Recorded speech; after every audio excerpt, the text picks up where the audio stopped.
What up, my fellow Survivor lovers? Welcome to Survivor Historian, part of the Challenge Historian podcast feed. I am your host and born-again Survivor superfan, Jacob Hollabaugh. Thank you so much for being here with me this week. And with me in studio, as always, is the great and powerful Tony Lance. Tony, how we doing this week? Not too bad. I'm very happy to report that my Sega buff arrived in the mail this week, as did my Merge buff, but I had to rock Sega because I've realized that most of my favorite players are actually from the Sega tribe this season. How dare you? I'm going to tell Liz. That's not cool. We don't do that. I know Ben's your favorite. I said most of. Okay, that's fair. Wait, you went 2 buffs this season? 3. Or the three? only one I didn't get was Yanu. That's, yeah. Nor did you need to get a Yanu buff, although I like the purple is probably my favorite color of the original 3, but I like the Nami kind of orangish yellow, actually. See, that was the one I bought right off the jump. Right off the premiere, I ordered the Nami buff, and then we got a couple episodes in, and I was like, oh, I actually really like Sega as well. And I sort of figured that Yanu was going to be absorbed into both of those tribes, so I didn't really focus on getting the buff. And then usually what I'll do every season is I'll buy the Merge buff, because I would say about like 80% of the time my favorite players are all in the mix, even if they go out fairly quickly after the Merge. Yeah, they got to at least get there to spend enough time with them to be a true favorite most of the time, unless you're, really, really stand out in a couple of episodes. Well, we are here to discuss a few members of Sega that are left. I actually realized within this, we're here to discuss episode 9. And when they went to split up for teams, was the first time I was like, oh shoot, it's 3-3-3. I didn't fully realize that until halfway through this episode, that it actually is from original tribes, 3-3-3, which is kind of fun. Now that we're at 9 people left, we will do our typical walk through the episode, hit all the big storylines and topics and opinions. We'll hand out some awards. And then at the end, instead of power rankings this week, Tony, we are going to play a little game of can they win? And if so, how? Because by the end of this episode, we only have 8 people left. And unlike most seasons, I feel like the answer to can they win is there's a lot more yeses than I feel like there would normally be with 7, 8, 9 people left. So we're going to play a little game and discuss how each person could maybe get to the end at the end of the show. Before we dive in, any programming notes of consequence that need to be discussed from the Challenge fandom world? I don't believe so. We are recapping the most recent episode, obviously. I don't believe there are any interviews in the hopper, so it is straight on the recaps for the next little while. Awesome. Same over here. My earliest ever All-Stars recap this week. I got up super early and had that podcast out at 7:30 a.m. my time last week. I mean, people are going to start thinking I have screeners or something. And boy, I wish I did. That would be cool, but I don't. I just had to wake up early because I had to go somewhere early in the morning and decided I still wanted the episode to come before it. So don't get used to that. My All-Stars recaps will be out usually midday, early afternoon, Wednesdays. You'll catch Challenge Fandom over the weekend typically, and you will catch Tony and I typically sometime over the weekend for 3 more episodes of Survivor? I think so, yeah. 12 episode season? Or no, 12 is or it 13. more? If there's 8 people left next week? Yeah, it has to get down to 5, and then the season finale is 7, 5. 6, and then 5 is the finale. So yeah, 4 episodes. No, 4. 10, 11, 12, 13. So unless there's 2 people eliminated in one of the next couple episodes, maybe we got a 13 episode on our hands. But either way, we'll be here for each and every one of them sometime over the course of the weekend after each episode.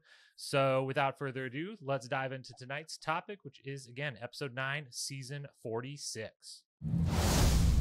Let's start with, of course, the fallout of Q's attempt at quitting, kind of a full-blown attempt at quitting / falling on the sword. That is obviously the main story. Pretty much the opening, 10-ish minutes of the episode is different reactions, starting, with, I guess not, it's mostly starting with Tiff, really letting her feelings be known. Was there anything that stood out to you that was unexpected in people's reactions? Was it more than you thought it would be? Was it less? what stood out as far as, everything that went down and the fallout of Q's choices at last tribal council?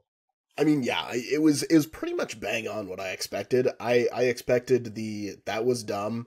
I expected Tiff to freak out, and rightfully so. Apparently, I listened to some of the exit interviews with Hunter. That was a small portion of Tiff and Q. But I did also find out from the exit press that when he was talking about how he screwed up and he potentially is going to end somebody's game and that's why he was putting himself forward, when Hunter went for an interview shortly before they all left the beach, Q went around and told everybody that Hunter was the one who was going after Tiff for the idol, not Q. So then he felt that might have put a bit too much heat on Hunter and was potentially going to send out his ally. Yeah. Oh, did he think that he blew up Hunter's game somehow? Possibly. Not that Hunter wouldn't, as we'll talk about here, proved to not be very good at this game ultimately, but yeah, it definitely didn't help. That's interesting. I was not aware of that, because as he says in the episode, he explained it as I expected him to, of basically he felt bad for targeting Tiff, and then everyone just kind of having to go back on it, not even be able to go through with the move, which I definitely wonder if there would have been a little more reception to let's actually do this, if he would have done that, or if it was only the shit, I'm gonna get found out for having attempted this and no one being on board, that makes him then feel that guilty. Yeah, I was glad Tiff went as hard as she did on him. Yeah. I absolutely thought warranted. Yeah, I thought it was smart by Q to be like, I'm not going to go back to the camp. I'm going to go lay on the boat, and just lay out here. And if someone wants to come yell at me, so be it. That was, probably the best place. Definitely. And I also really loved Venus and Liz watching and listening to Tiff yell at Q. I thought they were getting the appropriate amount of enjoyment out of that, which was really, really great. And the running commentary. Yeah, their commentary was fantastic. It's one of many moment of the week nominees from me. But yeah, it was pretty much as I expected it to be. And he's kind of, persona non grata. But as they all realized throughout the episode, it sucks that he's here and we're all mad at him. But also, he's not he can't win now probably. So maybe we don't worry about voting for him. And we'll get back to who, all of that when we get to the scramble. But first, the other main thing that kind of happens within all of this is all this attention is being paid to Q, and our girl Liz is over here do you guys not realize that I just got Tevin out a day after getting Soda out? Why the hell is no one paying attention to any of this? And I feel for Liz. This is bullshit. She is the only one that's done anything yet. She is now, by the end of this episode, she's a part of this vote for Hunter by the end of the episode. But in this moment on the beach, she's straight up in her mind, and she's 1.5 out of 2 correct. She's like, there's 2 people on the jury and they're both there because of me.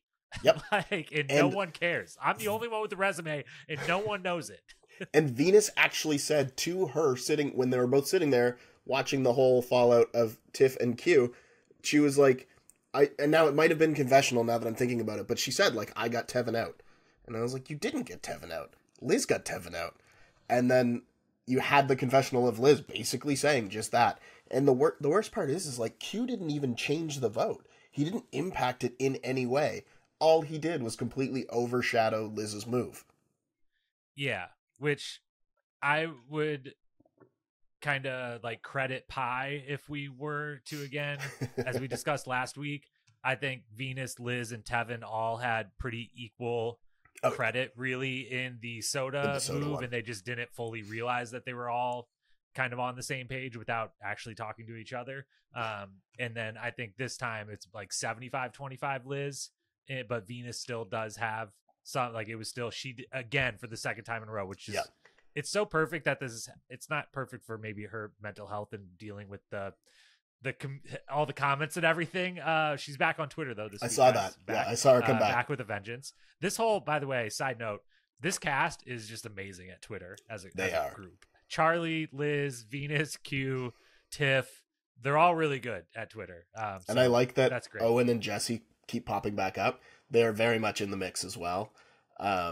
Yeah, it's so good. Now I will say I did come on a little bit of a realization with the whole Liz and Venus thing that could be completely concocted in my brain, but we've talked about how Venus could very possibly be coming up to being a 0 vote finalist because she doesn't have the respect, her game doesn't have the respect that she feels it deserves. And she also, based on the way she's on social media and the way she's sort of interacting with the rest of her cast, it could be perceived that there is some bad blood. What if she's thinking that she's making all of these moves and Liz is also at Final Tribal and Liz gets credit for these moves that Venus feels that she made, but then Venus doesn't get any of the credit, doesn't get the votes, and Liz wins? That's definitely a possibility. And I will say I had to keep reminding myself of that point you just made that you started making last week of if we read into her interactions and opinions online is what's holding me back from throughout this episode. I was like, you know what? I take back what I said. Venus might, she could win this game. We'll answer the question if where I've landed on that at the end of this podcast. But I did then have to be like, no, remember what Tony said. That was a very astute observation. Like, it doesn't sound necessarily like someone who's totally thrilled with the outcome of this. And yeah, that could definitely be a way that would happen. That would be very, very interesting. And in that case, that would mean that Liz is potentially winning, which I am all for. Team Liz for sure. So yeah, she's feeling a little overshadowed. I will say it's nice. As always, I'm going to constantly just reference the one Survivor podcast and cast member I listen to, which is Tyson.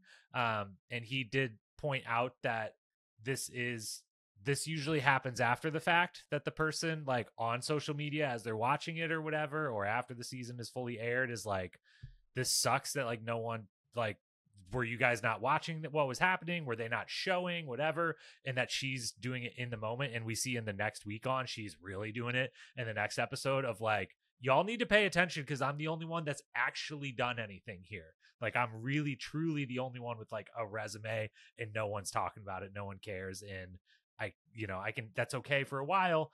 It's at some point I need you to pay attention though, because at some point you're going to need to know, and it can't just be at Final Tribal. Like, let me tell you guys a story that you ignored the whole time.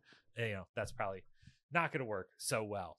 But we move then to, as they're on the beach, they get some good old fashioned tree mail. And in that tree mail, they are told to switch or to go into teams of 3, which again is when I realized, hey, there's 3 of each tribe. They could just do the tribes. But of course, they're not going to do the tribes because Tiff and Kenzie want nothing to do with Q. And Ben is quickly steps up to say, I'll rock with y'all. And so that makes a team. Hunter then quickly follows that with Charlie and Maria. I haven't worked with you. Let's be a team, which then means that Venus and Liz and Q are a team. What did you think about the 3 teams that came out here and kind of how they came about? Did you like the strategy? I guess Hunter is really the only one. Hunter and Ben are really the 2 that like made the moves more or less here, to basically form these teams. What did you think about this segment? I feel like it's primed for Siga because Ben went with the 2 Yanu that are perceivably going to be around for a while, or that are actually like playing the game the way that everybody else is playing the game. And then Charlie and Maria did the same with Hunter. Even though Hunter was the one who initiated, they were also talking previously about trying to work with Hunter. So they've got Yanu, they've got Nami. You're telling me they made a 6? Maybe. What I'm telling you is we may have seen the final 3 because everybody else blows up each other's games, and it's Liz, Venus, and Q. Mm-hmm. I'd be terrified. I would watch that tribal council and I would make popcorn, but I would be very, I don't know how that works, but I could see a world where it happens. And the reason that I'm thinking that is because Ben said something really important really early on in the episode, and he said that like Q blew up his own game at tribal in front of the jury. So by taking Q out, it's not a move. Q has taken all of the momentum and all of the resume building power of taking Q out of the game. So it's a non-move, and it's a waste of an opportunity for a vote. And that was when I realized, like, are they really going to take Q all the way to the end just because he's pissed off absolutely everybody to the point where they don't think that he can win? But that whole concept of, I can't vote for this person now because it doesn't build my resume, is something that I don't know that I've actually seen before in the game. Mm-hmm. Yeah. Yeah, it's an interesting point. He's such a wrench in the game now of just like, you're probably going to be great TV for us. Everyone's going to be the whole time. Everyone's going to be like, what if we all just voted him out just so we don't have to live with them for another, it's what, day 17 here. So for another 9 days, 8 days, whatever. But yeah, that it's just like, it truly does not matter. So it kind of needs to be a collective, like, what if we all, Banu style, that they did or whatever, like, can we all have a group meeting on the beach and just say, hey, Q, you're going home tonight. No one leave this circle. No one do anything else. Like, we're getting rid of Q, and then we'll continue playing the game the way he asked us to before or whatever. Is kind of the only way to do it. I like the team. It was definitely enlightening because I do think it Venus and Liz both, already felt on the outs, certainly, but then getting labeled as like, we're in the trio that no one wanted type of thing is kind of helps light a little fire to keep, like, that aggression's already turning up for both of them, but is only going to continue, which I am very much in favor of, and I think is beneficial for us, the viewer. And I think Hunter was really, really smart in basically, I think I'm the best one here at whatever this is. I want the 2 other people that I think are the best, and like, I'll just take my chances of beating them. The other thing I was going to ask you, it seemed like they knew, they made reference to it, and I felt like even every viewer, anyone playing, would have known, because even me, when I heard that, as someone who's not the historian necessarily of this game, was like, oh, this means that it's going to be 3 stages, and your group of 3 will do an individual thing at the end. Do you think that was consensus and they all realized and recognized that? It sounded like they did. I think so, just because, like, when you're going to an immunity challenge and you're in groups of 3, you know that 3 people aren't winning immunity. So it makes sense. Yeah. No, not out of 9. I mean, they might, who knows with this game, but it doesn't make sense for them to have a third of the people safe. So it would be perceived, especially like anybody who's watched New Era, there seems to be this one every season now. Mm-hmm. Yeah, and it always ends in it's like, this was the famous, like, Gabler's win where he, went called out for a super long time and called out all the different people from his past, every person he's ever met in his life, and everything else. But yeah, there's been this style has been around. So I'm glad that, like, they have that knowledge to go into, and I think that makes, like, Hunter's choice very smart. They get to the actual challenge then, and we get, as I have referred to, the episode refers to him as Spicy Jeff. I believe that's actually the title of the episode. I refer to him as Twitter Troll Jeff, and I say that kindly. That's not derogatory in any way. But he, is like, I'm gonna play the voice of the fan or the person sitting on their couch. Like, your team's clearly the underdog. You guys are gonna lose. I think you're gonna be first out with no shot. Yeah, with no shot. Yeah. What did you think about Jeff doing this? Which actually, it's the second time this season. It was more blunt this time, but didn't he say this once before? Maybe, like, once the challenges started, he referenced one of the teams, like, was the definite underdog or something. Or it was when there was 2 teams. When there was 2 teams, like, it was very lopsided, quite possibly the most lopsided in Survivor history for a Murloc draw. And he didn't do it as bluntly as this, but he acknowledged, like, oh, look at this, all the, like, tall kind of athletes and all the short people on the other side, and this has something to do with athletics, and so and height. Mostly height. I want, like, even as a viewer, I wasn't really that, like, a huge fan of it, because he said looking at it as a fan of the show, whereas, like, I'm a fan of the show, and looking at it, I know that each one of those groups has an even shot based on the fact that this is, like, pretty much the whole thing is an equalizer. It depends on balance, and it depends on just, like, planning, because you're doing the rope thing. But, like, I understand where he was coming from, But my question was, do you think he said it to be like controversial of sorts? Or do you think he said it because he's like, these people are clearly the underdogs. If they're looking at the other teams are much more well-rounded than they are. This is how I light a fire. I mean, I guess, like, it definitely would motivate you. To prove him wrong. And Tyson's guest this week was Jamie from 44. Right. And she said how, like, that stuff does matter out there. And it's hard to not, when you're on the couch, to realize that, like, any little thing Jeff says that could spur any little, like, adrenaline or chemical reaction or emotion, like, when you're that depleted, like, really does make a big difference or whatever. But I just thought the whole time, I was like, why they weren't picked. That's different than being the underdog. Cause, like, I don't know why Ben, Tiff, and Kenzie are just so much better than them. I get Hunter, Charlie, and Maria. Hunter and Maria have won. And Charlie has been near win. And so, like, they're arguably the three that have performed the best collectively in the stuff so far. So, like, I get that they're the favorite maybe, but I was just like, I don't know, like, Q's really good until the very end of all of these, when he just takes a little bit longer at the last stage than everyone else. And so I was just, I don't know, I was a little like, I kind of expected it to actually go how it ends up going, which is that Q, Liz, and Venus kind of smoke the other team. Mostly just Kenzie's the only one really that drops the ball. Like, literally drops the ball, not figuratively, 2 or 3 times or whatever, and that's the difference in the first stage. And she was another immunity winner too, because she won individual immunity. Oh yeah, she did. Yeah. Okay, so they at least had someone who had won one before. But but still, she was then the reason they got out. Like, yeah. So I don't know. I like Jeff doing it. I like the stuff at Tribal Council later with the popcorn and everything. I enjoyed all of that. I think, it definitely could become too much if he starts doing this regularly, but I think this season and this cast and kind of the vibe of everything that's happening on this, it calls for him to be able to kind of take off host hat for just a moment and be like, what if I was a little spicy, as he calls it, or, just kind of a little bit of a commentator more than like a host, and kind of tried to rile some people up. I'm here for it. And it's the right personalities. Like, it's the right dynamic for it. You don't really have anybody that's going to take it the wrong way.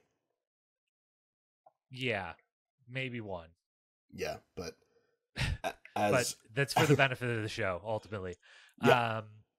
So then they do compete, and it at least lights enough of a fire for them to get second. And I wanted them to win. Because I was going to be fascinated at one, if Q won the whole thing, and just if the final game, the standing on the peg thing, which just seems horrific, of the many horrific endurance challenges they do. This one is, this was a missed opportunity for Jeff. Just saying. In what way? Well, look at it this way. So last episode with like it's Get a Grip, I believe it's called, when they're on the pole, he's talking about like how long people have lasted on this before, right? This challenge is one of the most like iconic challenges in Survivor history, because they actually had to shift shooting. Like, it took so long that they had to mess with their shooting schedule in order to get themselves back on track. And it was on David versus Goliath. And if you're looking at Hunter versus Charlie, you've got a direct correlation there. And Christian and Alec lasted for 5.5 hours on this. And it wasn't mentioned. Like, it's one of the most iconic immunity challenges for that, and it's not mentioned at all. I think it's because they have to go a certain length before he mentions it. Yeah. I think, and they didn't go, I think they went a little over 10 minutes. Which is not still, quite 5.5. A little over 10 seconds seems excruciating in this thing. But I think that Jeff, maybe like kind of out of respect, like, isn't going to bring that up until someone starts to not get close to it by any means, but like it starts to become a little impressive minutes. Or once we have we're down to 2 and now it's been 30 minutes and we've just sat here watching two people stand still or whatever. I need to fill the space and then you talk about it or whatever. So I think he obviously knows that, but it was probably, this only gets mentioned if we go long enough to get there. But it does come down to Charlie and Hunter again. And Charlie beats him, and Charlie beats him obviously physically by standing on there longer, but I think potentially mentally, because there's lots of very cinematic shots back and forth, and the two of them were both looking at each other early, often, the whole time, and Hunter wasn't hiding at all what pain he was in, and Charlie, you could tell he was in pain, but he was mean mugging, he was staring Hunter down, and I feel like he won this by just being like, I've got to make it seem like I'm not falling off until I've won. And I feel like he did. I feel like he mind effed Hunter right off of that thing. Absolutely. And I think the other thing, like the first time that they did it, I don't know 100% if they had to keep their back on it. And also, yeah, that sounded like a new rule. Yeah. And I feel like that's so that they don't go 5.5 hours. And also the foothold was a little bit smaller because on David versus Goliath, they had their feet like sideways on it, so that they were kind of standing rather than just the heels. So because I actually, when I was rewatching this for notes, I paused it and then went and rewatched that challenge because it was like, I want to get the times right because it's so good, but I don't want to either undersell it or oversell it. And I also wanted to see if there were changes because I know that they had said on the polls the footholds were a little bit smaller than they were like when they used to do it. So they've sort of found ways to game the system so that it doesn't quite go as long, but also so that it is more intense from the beginning. Yeah. I just can't. This is one I wish they would have kept them a little bit wider to like allow, and the back thing is just brutal. Like allow them to move around. It's not going to last 5 hours very often. It's probably not going to last even 1 hour more often than not if you have it the slightly easier quote unquote circumstances, because it just seems so painful. It just feels like your heel, especially. I don't know. Seems like it would suck really, really bad. But Charlie wins instead of throwing it, as Q maybe asked him to potentially throw the challenge so that Hunter would lose. Instead, Charlie's just like, nah, what if I just beat him? And so he beats him, gets the win. And with that, we head back to camp, and the scramble is on. And so the Q question comes up, and this is where what we covered earlier becomes, the dominant talking point for a minute. I do love Kenzie opening the discussion with, so does anyone want to volunteer to go home tonight? Which is just fantastic. She's great.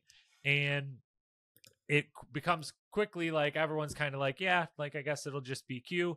But then Kenzie and Venus, potentially among others, but we definitely know and get moments of confessionals and then conversations that happen of Kenzie and Venus both are the first to see the opportunity that this is, of like, everyone's very chill. Everyone's saying Q. Everyone wants it to be Q. We're tired of him. But that means that it is the perfect time for a blindside and for, we only need the majority. This doesn't have to be like talk to everyone. This can be, we only need to talk to 5 people out of the 9. We can do this. And do you agree that it's like this golden blindside opportunity? Because I give Kenzie and Venus both their props for like the read of this. But at the same time, I was like, well, like, yeah, of course. Because like no one's willing to do this easy thing when you're all sitting there saying this guy can never win again. Tiff's even going as far as saying, I will not vote for him at the end. Like if he's at the end and I'm on the jury, I guaranteed will not vote for him. So it feels like a little more obvious of a like, this isn't just going to be Q situation. But what did you think about them kind of leading things off with the like, what if we did something different? I think that this actually gave fuel to the fire for me as far as Venus goes, of like not getting credited at the end for moves that she's made, because there's she always has someone else doing it at the same time and she doesn't realize. Almost verbatim this time, of just like, this is the opportunity. And I get it, because Q, nobody, like, if you really feel that nobody's going to vote for Q, then I think it is exactly like Ben said. It's a wasted vote, because you can't build your resume off a vote that everybody knows just can be made because it's easy. At any point, you can just say, we're getting rid of Q, everybody votes for him, and you're done.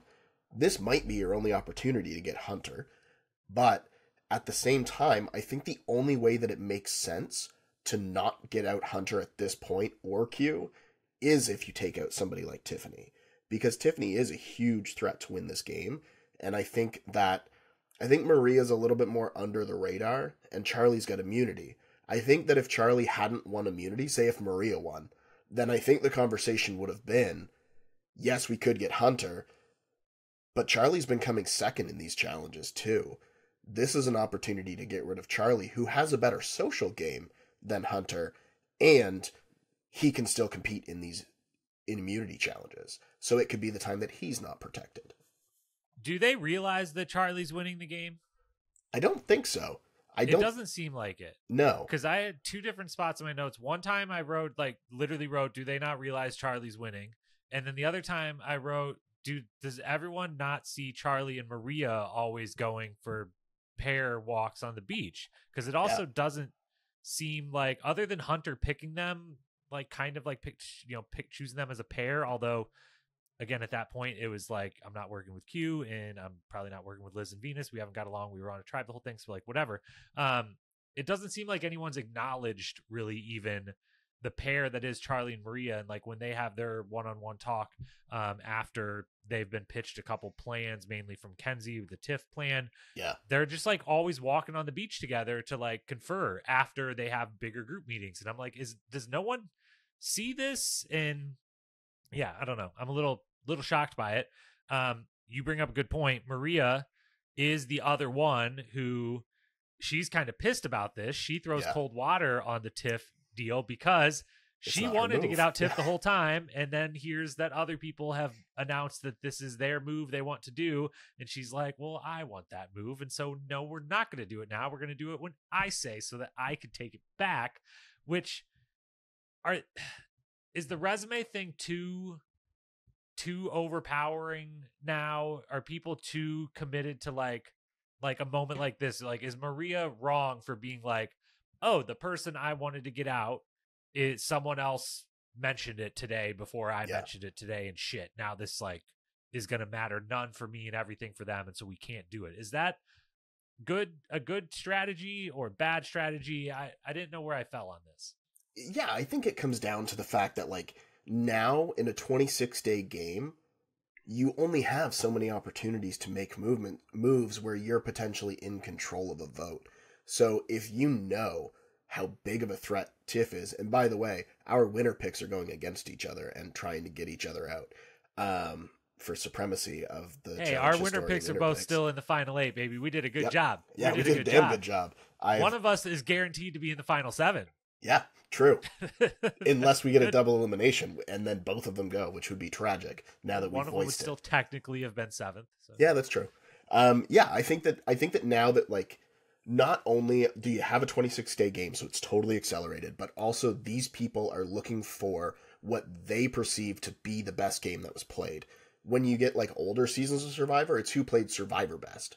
Now it's how did this person stack up against my idea of who should win Survivor? Yeah, it's kind of straight. Basically, they really do assign a name to each person voted out, and it's almost like, did you have the most names on your list? And to some degree, the names are weighted a little bit, so it doesn't maybe have to be the most, because a Tevin might be worth more than a Hunter or whatever. Yeah. But it does seem to be. I guess I'm okay with it being that, but it does feel like there would be room for a little bit more nuance to come in, and I guess the final tribals can bring that out. Totally, it comes down. Famously, Gabler situation, which I still think is 50-50 unfounded bitter feelings towards Cassidy, and 50% Gabler actually explaining, no, I was doing smart things for me in my game that you just weren't seeing, and now that I've explained them, you can kind of be like, okay, you actually were doing much better than I thought. So I guess there can still be a little of that. One of the things too, honestly, as much as you can say a bitter jury and then just be done with it, a bitter jury is still a part of the game. Yeah, it You have to matters. play your game based around that. It's the social, it's outwit, outplay, as Ben says, outshred. And you have to make sure that you're having those relationships so that when you get to the end and you have people on the jury, if they are bitter, you at least are able to sway them by saying, like, look, you may not have liked it, but this is why I did what I did. And the people who can't swing that, then they're not going to get the votes. And that's not to say that bitter jury doesn't, quote unquote, I guess, vote wrong, but it's the jury. The jury votes for who they feel is the right person to win. Yeah, I think people only get upset about the idea of a bitter jury because it has gone against Their people favorite. they like, or just the optics of it have been bad. Like the optics of Cassidy and Gabler were not fantastic for No. the fan base, certainly. But like, we're gonna I think very likely have the extreme version of it this season of Q being a 0 vote finalist because everyone hates him and is bitter and upset at him. And I don't think Eddie fans will be like, that's bullshit. He actually did play the best. Although I'm coming around to the idea that he could get a vote. Maybe. One vote could be out there for him. So Kenzie and Venus, try and do different blindsides. I was surprised Kenzie went with the Tiff. I thought maybe she was going to try to do the Maria or Charlie type of situation. But then eventually it comes around to Tiff acknowledges, hey, now that everyone knows I have an idol, I'm playing it. I hate this. I don't want this target. It's a bad thing to have. I'm just going to play it. That, for the time being, she's very convincing, and I do believe in the moment believes I'm actually going to do it. I only think eventually at what happens after that moment and at Tribal convinces her, like, never mind, I don't need to. Counterpoint.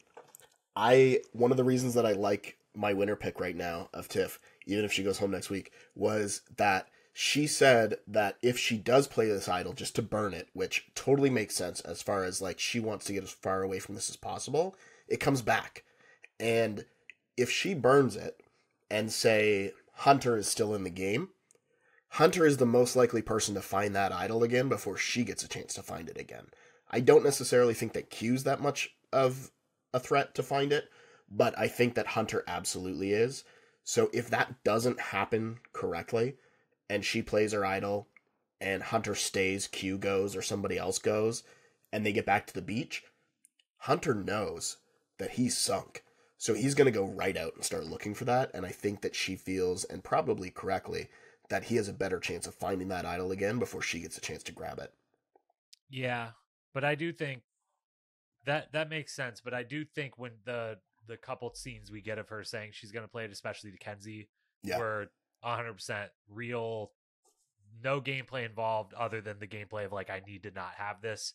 Yeah. And then the preceding hour and chaos that unfolded again left her feeling her comfort level went from 0% back up to 60-70% somewhere in there, and ultimately is why she doesn't play it. But it comes around to then Hunter and everyone realizing, we probably should get him out. And that is when Hunter proves that, unfortunately, as I texted you, I thought Hunter had it in him to be good at this game, at the political, strategic part of this game, not just the surviving part and the games part. But as Venus early in the episode, calls him Mr. Strategy to his face, which was absolutely fantastic. That's one of my favorite moments of the episode, because the whole reason that she went over there was just to antagonize the shit out of Q and Hunter. Yeah, and it was fantastic. It's definitely a nominee for Moment of the Week. He is not Mr. Strategy, at least in my book, because he decides pretty last minute that he's going to use his idol. And at first I'm like, great. This is when I also had texted you. I thought your guy Ben was vulnerable because his idea is like, I'm going to play it and I'm going to vote for Ben. But then he decides that, and I feel like, I know it's edited, and so like we see him, walking behind the conversation or whatever. But I feel like he's got to know, like, it is him. Yeah. And if he just keeps quiet, he can play his idol. And at worst case, best case, his single vote sends someone home. Worst case, there's a revote or someone random goes home, but it isn't him, and he still like has a move of sorts of saving himself. Yeah. But he decides to tell Q, and then Venus and Liz, And I quite literally think these are the worst 3 people he could have told. If he decides, you know what, I need at least one other person to vote with me. I need at least one other person to know. I kind of understand why he went to Q, but also like that guy's not going to keep his mouth shut at this point. He probably wasn't going to keep his mouth shut before, but now certainly he's not going to. And he doesn't need to be trusted, and he's just chaotic, and he has all the reason to continue to be chaotic, because at this point, his only thing he has left is putting on a show. Like, he literally, he has nothing else to do out there anymore other than put on a show. So don't tell him. And then he goes to Venus and Liz, literally, it seemed like legitimately last second. Like, again, when production's like, you've got 5, maybe, like, get your stuff, start getting, like, we're moving out here in a couple minutes. That's a Tony move, by the way. Yeah, which can work sometimes. In this instance, I don't think was great, again, because of the targets, because Liz and Venus rightfully are like, you know, and Venus especially is like, now you want to work together? Like, what do you mean? Like, we clearly don't look like impressed. Each other. Yeah. Yeah, that was another one where I was like, dude, what are you trying? Who cares if they're impressed? Who gives a shit? Get them on the page. Was there anything saving graces in anything Hunter was doing here? Not really. It was bad? Like, it was a total Hail Mary sort of situation. Now, in the exit press, he did say that the reason that he didn't play his idol, was it ended up ultimately being a misread on Tiff. Not necessarily like a misread on, because the people, and I need to go back and watch it because I didn't pay as much attention as I wanted to. I made a mental note to watch the votes, and then I forgot. But I do believe that the people that said that they were voting Q voted Q. Yeah, Kenzie, Liz, and Charlie did. I think Venus lied to him. Was the only one. I mean, at Tribal Council, he asked everyone 4 different times. Yeah. But yeah, Kenzie was the main one, and Kenzie and Charlie were the main 2, and Liz. All 3 of them did vote for Q the first time, and then all switched their vote the second time. He felt that the fallout between Tiff and Q and her hatred and ire towards Q was enough to keep her focused on him, and that he said was like his misread of like why he did not play his idol in that moment. And I guess it goes back to the same thing with Tiff, where Tiff said, like, if I burn my idol, it's coming back. Hunter should realize that out of everybody there, he's the most likely to find another idol. And he could very easily pull a Ben Driebergen where he plays it and then goes back to camp and gets it again. So I don't see a situation where you know that you're getting some votes. There could be a shot in the dark. There could be another idol. There could be any number of things that are going to screw up the rest of the voting. If you have an idol and you have even a sneaking suspicion that you're getting like 2 votes, I would play it. Now, it didn't work out for him because he didn't play it and he went home. But I could see a world where he like hedges his bets and it pays off. Like maybe Q pissed off just enough people. But I don't see a world where in that situation I don't play it and then just hope I find it again. Yeah, it just makes you know, it's a little been overhyped this season, but he is the favorite to win most of the individual challenge. Not some heavy favorite, but he is the best chance without knowing what the game is going to be that day of walking in and potentially getting a win. And so, yeah, he's just completely on the outs, and there's no reason in this instance that I could come up with of like, one, keep your mouth shut and hope for the best of like it's not just you're saving yourself, but you could save yourself and your vote could be the one that ultimately matters. Or go to Maria and Charlie and talk about Kenzie or Tiff, or go to Tiff and Kenzie and talk about Maria, Charlie, or Ben. Just don't go to the 2 people who you have spent the entire 17 days with, actively not working with, and not getting along with. Or the guy that, yes, you've worked with a little bit, but has been, every time you've tried to work together has kind of failed, and someone in the group you're working with has gone home, or then that just completely blew up yours and his game last week at Tribal Council. Just pick better targets, tell one person. I'm down for it to be right before, but again, if it's like Kenzie right before, hey, you're the only one I'm telling this, we're leaving in a minute, I have an idol, I'm going to play it. I think if your plan right now is to vote for me, that's fine. That's great. you should stick with that, and you should make any conversation at tribal council keep people thinking that that's the plan. And like, I'll let you pick, and we can own this together. Who should I vote for? And you can vote for them too, and our 2 votes maybe get them out or whatever. I think he had the opportunity at minimum, save yourself and just go with, I've got to win 3 of these in a row, immunities like everyone thinks that I'm capable of. And I think I'm capable of, or like you said, I can find the idol again. There's always twists and turns. There's definitely going to be more advantages outside of just his idol thrown in there, whatever it is.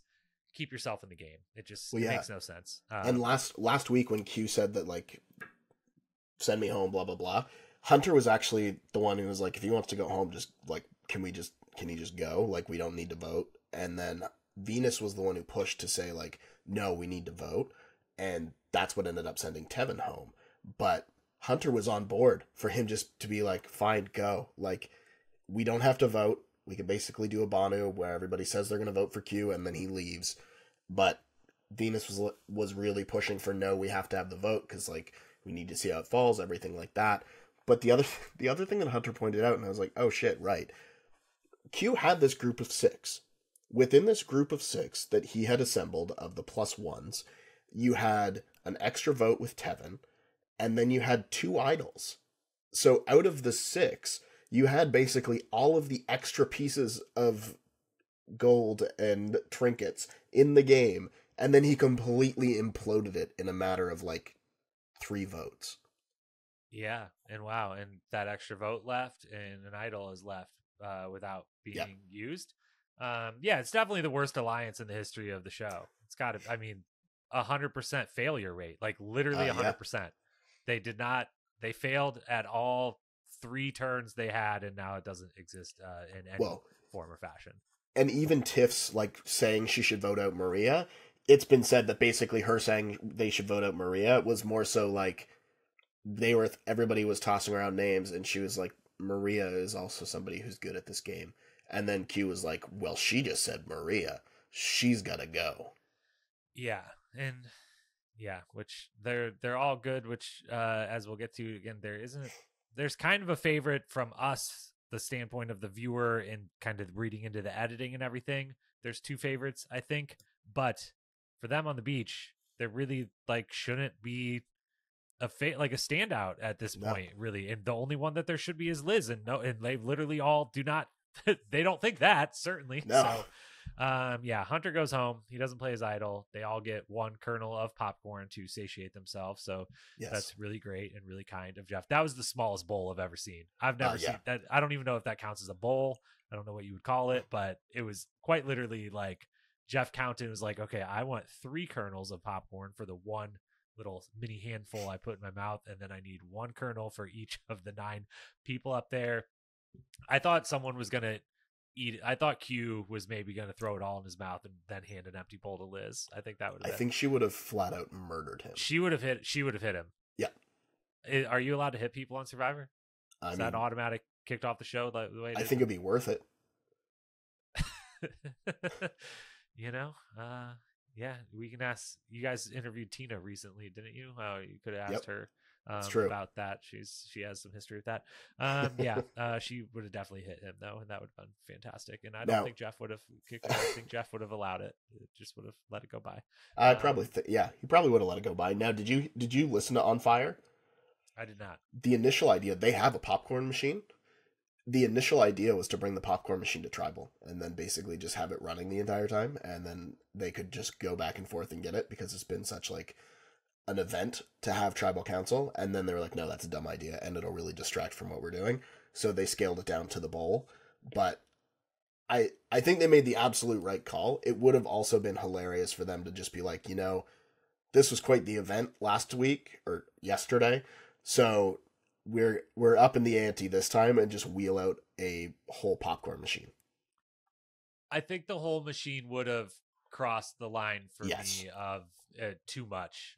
Way too much. I think what he did was just the right amount to be fun. Yeah. Goodbye, Hunter. That's too bad.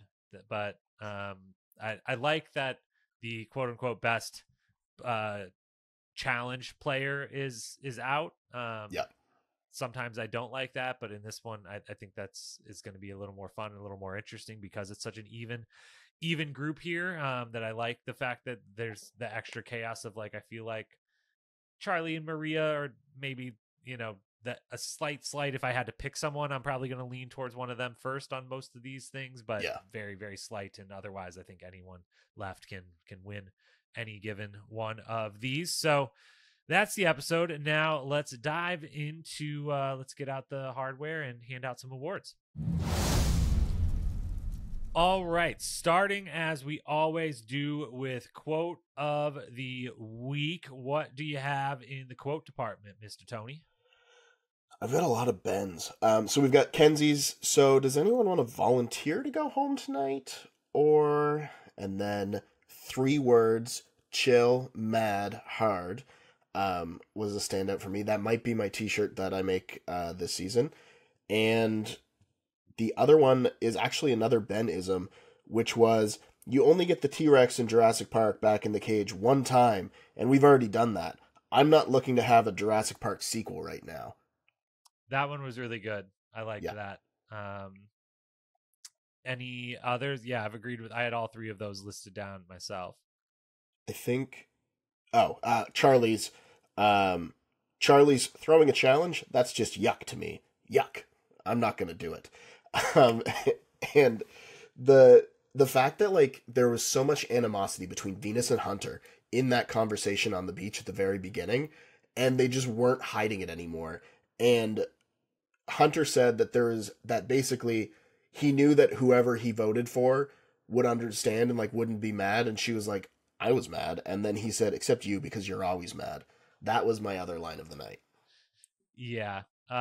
Which is also in the running for moment. The only other one I'll add in that we'll come back to in a minute for gameplay, but Hunter, when it's him versus Charlie and Jeff says predator and prey, and Hunter says you might say hunter and hunted, and I'm just like, dude, you didn't learn from the hanging upside down part. Like this, it's a good line. It's a really good line, but it's not like you need to tone down. Like, again, you're not, said it a few times before, I'll say it again, you're not Jonathan. Like, you just aren't. Like, you're not that dominant at these to be able to be this cocky about it and this kind of arrogant about it. And obviously he was the one that is ultimately hunted in that scenario. I think Ben's Jurassic Park gets the best quote for me. Same. It's just so well done. No argument. As for moment, is there, I mean, the probable winner for me is Venus and Hunter early. I think we've discussed all of the other ones. The moment with Jeff obviously being all Twitter troll at the start of the challenge. Kenzie, does anyone want to volunteer to go home? And yeah, I think those were the main ones I had down. Do you have any to add to the list? One more Kenzie. When Q is trying to like get Kenzie back onto his side, and he's like, there's an alliance of 6. And she's like, yeah, I know. And Tiff was in that alliance of 6. Yeah, I know.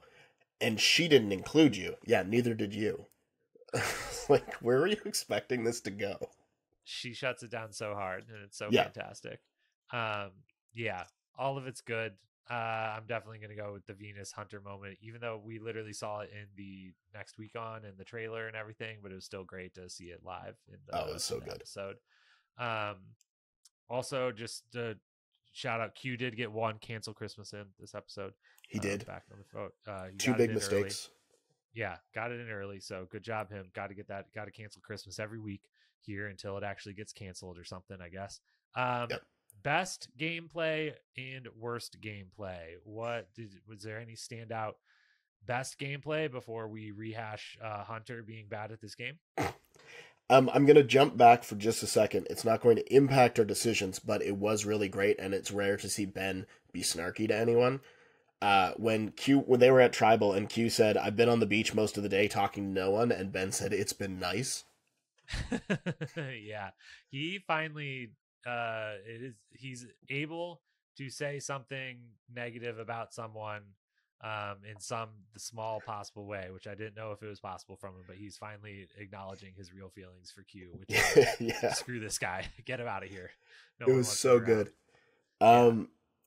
Yeah, I mean, like,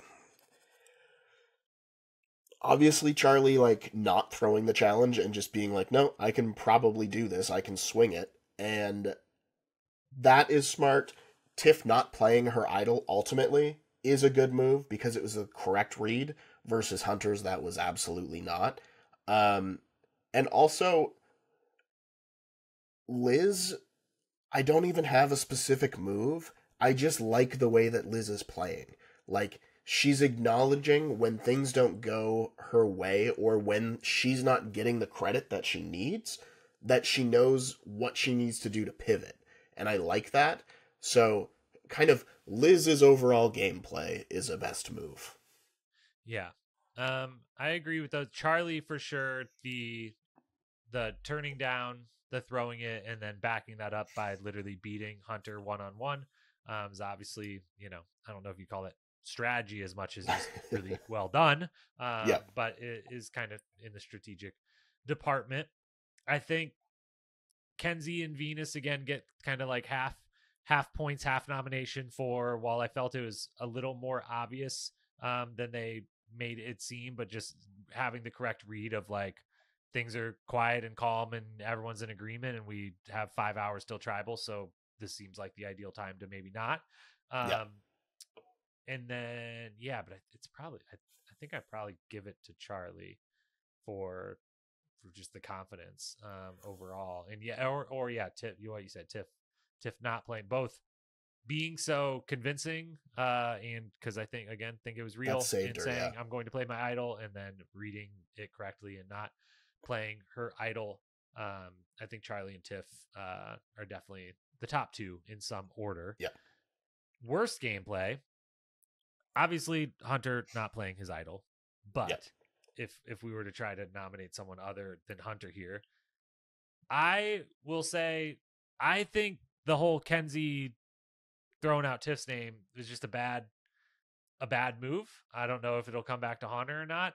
There's been a lot of discussion of this and kind of the last couple of weeks of the dichotomy of Maria and Charlie not having said each other's names yet, and everyone else seemingly continually try to go against their quote unquote number one too early.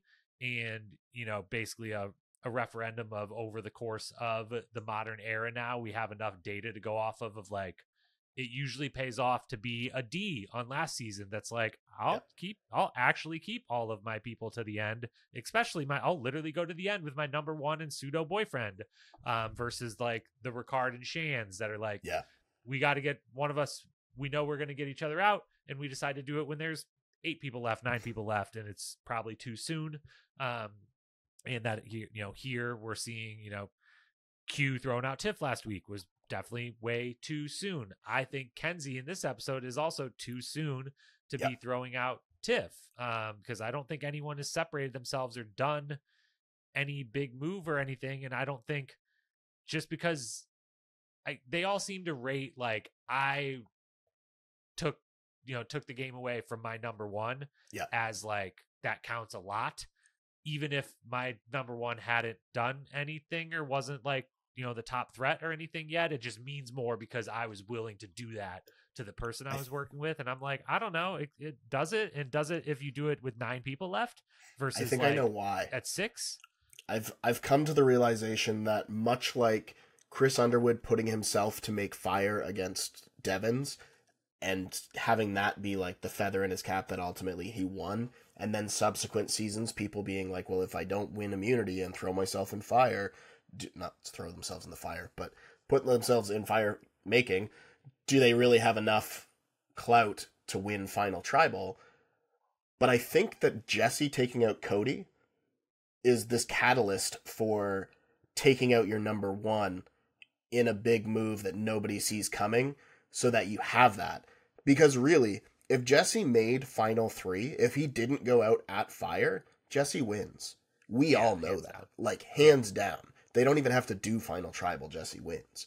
But I think that that's the move now. The move is you have to put yourself in fire making if you win immunity.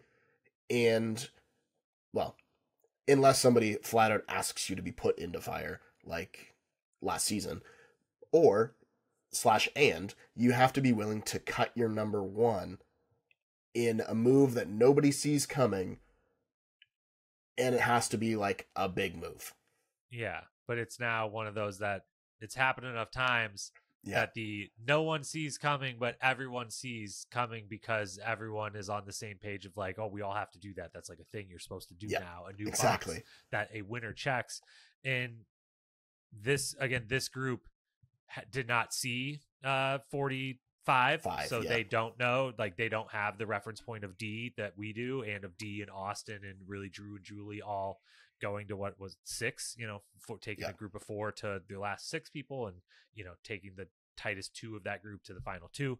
So they don't have that reference, but I wonder if they did, if that would change it, or if that again, it was I felt like outside of just some Hunter Venus stuff, it was the most talked about thing on social media. I feel like the last 48 hours was, I saw a bunch of threads of like, this is why you don't get your number 1 out too soon, and pictures of the Ricards and Shans and different duos or whatever. Of course, this is why you should keep them, and pictures of D and everything else. So episode MVP for you? I would say either Charlie or Tiff, really, is what it came down to for me. Yeah, I wish I would have kept track of who I have given it to, because I also feel like it's pretty even, and so I maybe want to lean towards someone I haven't given it to before. I know I've given it to Charlie before, but I don't know. Kenzie was really good at multiple moments in this episode. Venus was really good at multiple moments in this episode. Tiff edged Kenzie out just by not playing her idol. Yeah, because you just lean, as always, you're leaning a little more game. I'm leaning a little more TV. That's why it works. Yeah. I'll probably give it to, I don't know, Charlie, Venus, and Kenzie can all have a piece of it. It might be a joint award for me. I might have to get back to you next week. I got to review the notes again, but I lean towards Charlie, but I know I've given it to him before and he's done more prior, but we'll go with that for the time being. And with all the awards handed out, then let's go ahead and play a game of Can They Win? All right. In lieu of our typical power rankings, we're going to quickly run through the 8 remaining people and ask, can they win? And if the answer is yes, and there's, only a specific path, maybe let's try to lay out that path. And I wrote down a list in some ways reverse order of who I think can, but we'll see how. I'm interested to see how many yeses we each give out here. Let's start with, I think, the only obvious no, which is Q. Do we think Q can win? Has any chance to win? No. So this was actually Jen's question as well for the week, was does Q have any chance to get votes at a final tribal? No. I think he could get a vote. Who do you think votes really for do. I think Tevin or Soda could out to be funny. And because they weren't, they watched and are probably just as mad as watching, but they weren't a part of it. Tevin was. But I think if he was there with, say, Ben, if Ben hasn't made any big moves between now and then, and or Venus and Liz remains, even though we all know she's the only one making moves, but in their minds has not, or whatever. I think there's a way he could get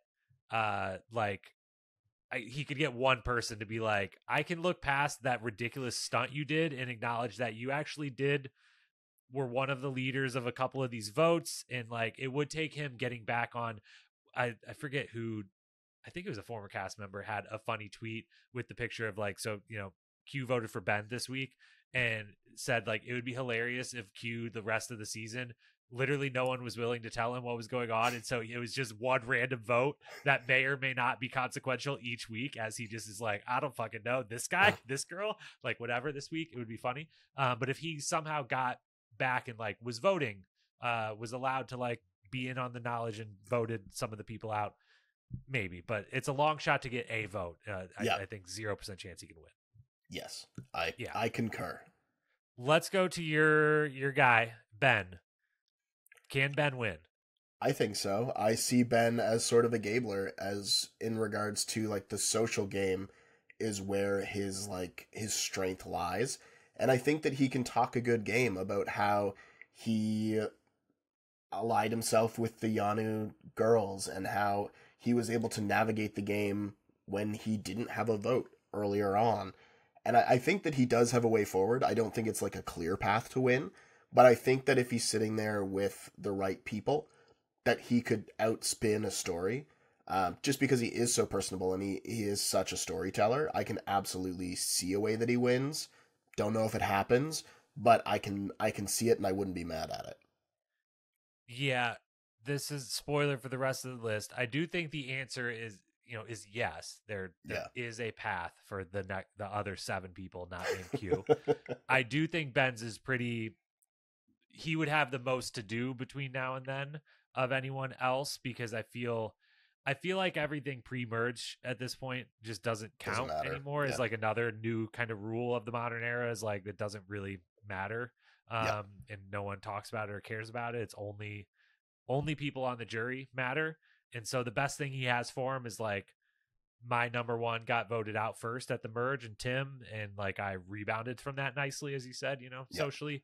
But I think he would have the most work kind of in front of him to actually be able to get some credit for doing some things or be kind of the orchestrator of some different things. What about then Liz, who, again, as we have said, I think we're on the same page throughout this episode.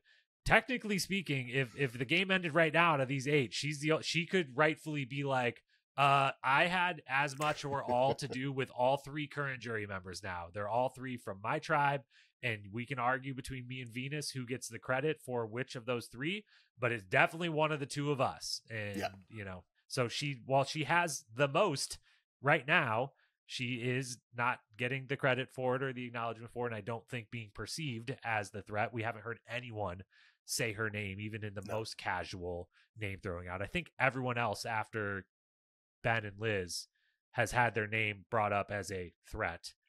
Maria, maybe not Venus, I guess. Maria, Tiff, Charlie, and Kenzie have, though. Randon said that she was a threat. Yeah. But that was just to test Soda, apparently. Still miss him. But so I think Liz wrongfully has a difficult path to get there, but she definitely has a shot. Because I think if she gets there, even if she doesn't do anything between now and then, she's got some stuff to talk about and be pretty convincing. She's in marketing too. And she can also lean into the fact that she's technically had a harder game than a lot of other people because she's doing it without food. Now, also, her 2 crab hunters just left because apparently Tevin and Hunter used to go get her crabs so that she had something to eat. But, yeah. They had one drone shot of Hunter fishing this episode, and I was like, this is the first season I remember. Like, is no one fishing? Is no one doing? It doesn't seem like they're doing any of that. Very little, if any. Which I'm just like, it's been proven. It's easy. There's lots of fish in Fiji to catch, and lots of very good, shallow, fertile grounds to do the fishing in, and people have usually found success in this location time and time again. 7 seasons in a row now, plus all the other times they were there. So we're definitely both pulling for Liz. She has a shot. I think she just wrongfully has a tough road still ahead of her. Maria, I think the answer is yes, and I definitely want it to be yes, my winner pick. But I do think at some point, her and Charlie have to not just be the middle vote that everyone comes to and that are a part of every plan, but are the leaders of something. And whether it's, I think she should not try to get Charlie out anytime soon, but also does then at some point near the end has to have a differentiator between her and Charlie, whether that's maybe she wins a couple more immunities and can say like, I was, Charlie and I wielded this power because I was able to keep one of us safe and this, that, and the other. But I feel like the clock is officially ticking on everyone, but is really ticking on Maria, who's like played a really good game, but it's been so under the radar really good that it needs to start being a little bit more flashy, probably. It does. I feel like she's going to go for Charlie before Charlie goes for her. And I think Charlie is insulated enough that he'll find out. Because he seems to be fairly tight with Tiff and Kenzie. He's the real one that when the two of them talk, and we saw it, I think, in this episode, when Charlie's like, I'll go talk to Q now. And I probably should have put that for a moment. When Charlie just goes to Q and is like, tell me what is happening right now. And like right before tribal, I'm like, fuck yeah. Yeah, this guy has no power, and like, why not? Just be like, hey, tell me. I don't care. Don't play any games, don't lie. Tell me what's happening right now. I need to know, and you're gonna tell me. I love that. And also she was mean to Ben, so I don't like her. I think for her to win, she needs to get there she would be aided in she would have a harder time versus Charlie and Kenzie and person X that makes the next couple of moves between a Ben, Liz, Tiff, Venus, etc. Venus, the one I have come around a lot to thinking again. I'm only swayed off of like starting to. I would have been the leader of I think Venus might win this, and I would be thrilled, and it would be deserved. I'm only swayed by your astute point again of like she isn't acting like someone who has good, fully positive feelings after this. Maybe it's all a ruse. Maybe she's just again great at social media, which she is, but maybe she's great in that specific way. I think I think though right now she does have a shot. I think she might, and I can't tell if I'm being swayed by my own opinion of like external factors. I don't feel that she's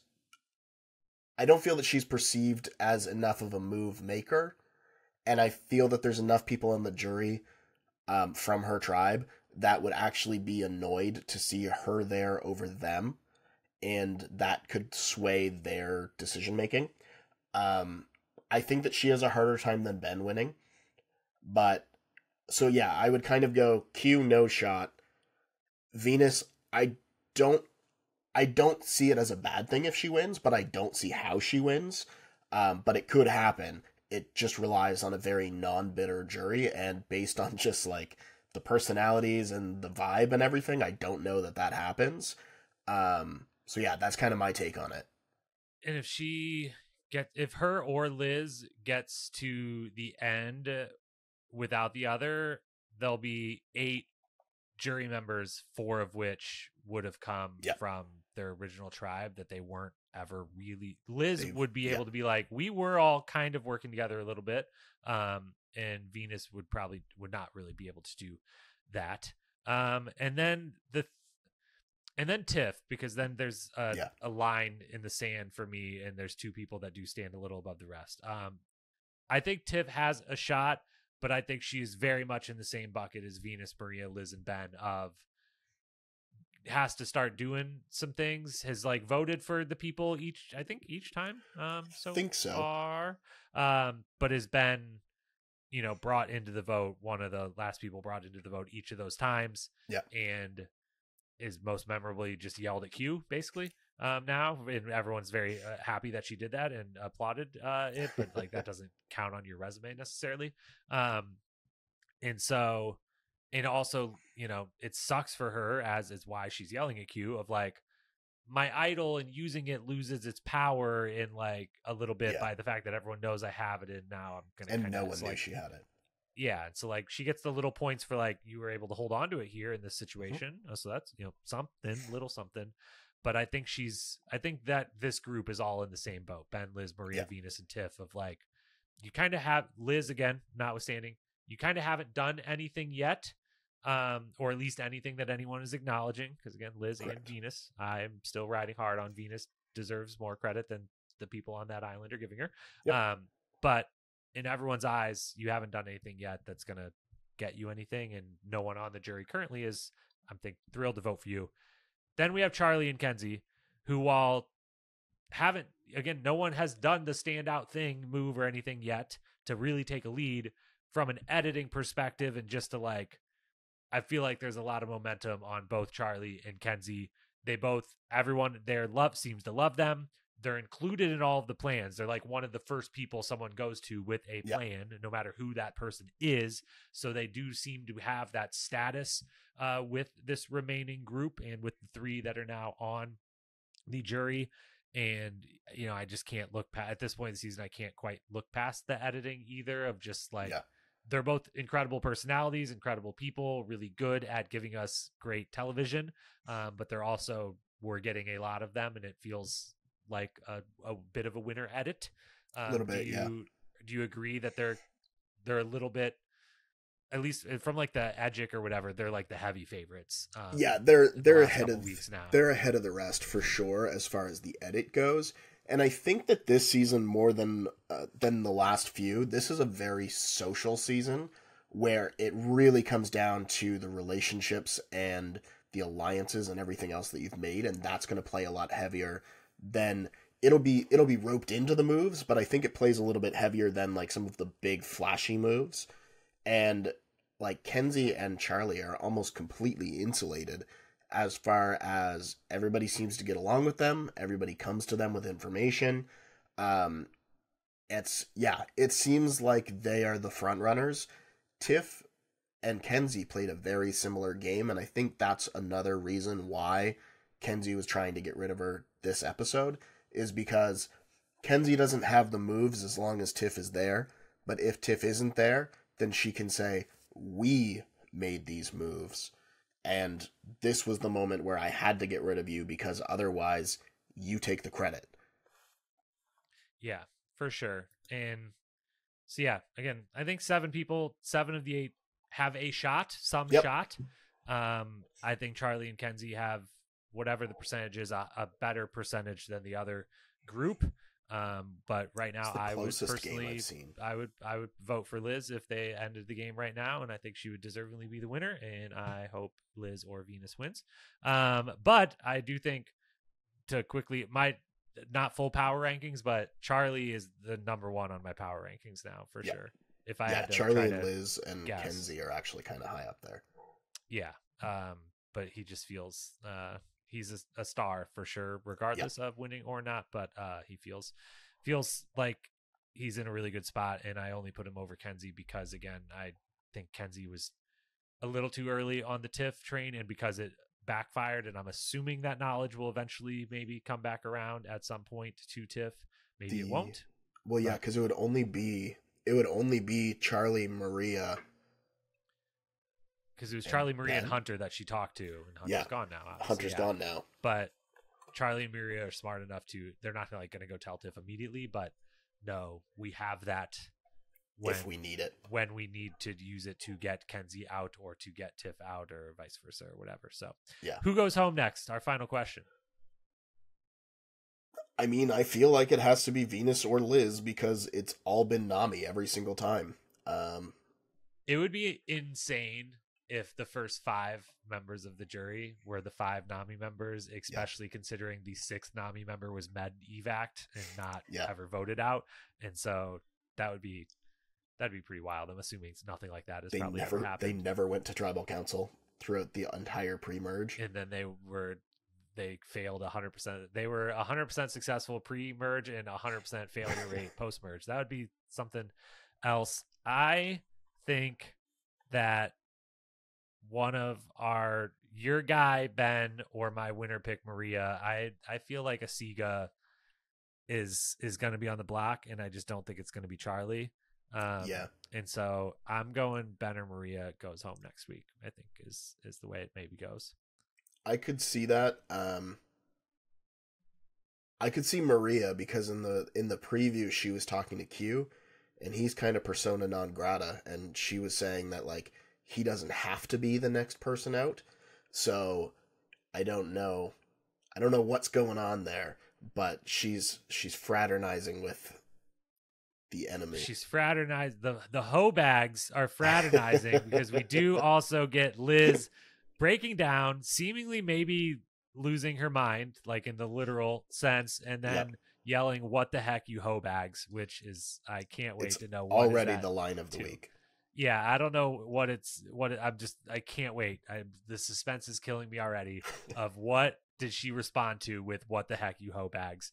I feel like that's what she would have said if they ate her popcorn. So maybe they're given. Maybe this is a food situation, and someone does eat whatever she could have eaten. I don't know, but Liz, you're the best. Keep tweeting, please, and thank you. Her Twitter game is insane. Any final thoughts before we head out here, Tony? I mean, I think we covered it, man. We hit all the highlights.